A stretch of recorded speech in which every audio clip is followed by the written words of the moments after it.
Warahmatullahi wabarakatuh. Kami dari gugus tugas Kota Loksmawe COVID-19 menyampaikan pencegahan Syederalun, tim gugus COVID-19 Kota Loksmawe bersama petugas gabungan melakukan razia ke sejumlah warung kopi yang dianggap telah melanggar instruksi pemerintah dalam menerapkan physical distancing pada Sabtu 11 April 2020 malam. Mohon kekurangan ini segera dibenahi, seperti pengunjung untuk menggunakan masker. Pantauan serambinews.com, sebelum melakukan razia, tim berkumpul di kantor Denpom Loksmawe, kemudian bergerak menuju sebuah kafe yang berada di kawasan Simpang Kutablang, Kecamatan Banda Sakti, Kota Loksmawe. Sesampai di lokasi, petugas melihat adanya sebuah kafe yang diduga telah melanggar ketentuan yang sudah pernah disosialisasikan beberapa waktu lalu oleh pemerintah setempat. Pengunjung kafe yang sebelumnya duduk berkerumunan dalam satu meja terlihat panik dan kocar-kacir saat petugas datang.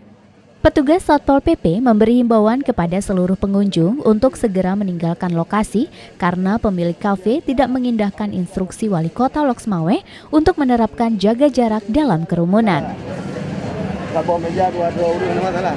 Bawa meja dua kursi atau dua silakan ada itu. Beli meja lah masalah. Tim gugus Kota Loksmawe malam ini razia untuk mengambil razia sekaligus melakukan tindakan tegas kepada pemilik kafe yang tidak mematuhi instruksi atau himbauan pemerintah Kota Loksmawe. Jadi ya kafe yang tidak mematuhi jaga jarak, cuci tangan dan pakai masker masih tidak diindahkan oleh pemilik kafe.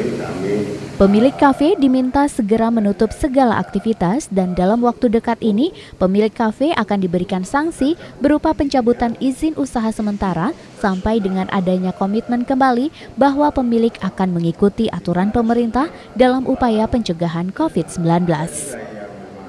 Dari Loksmawe, Zaki Mubarak, Serambi On TV.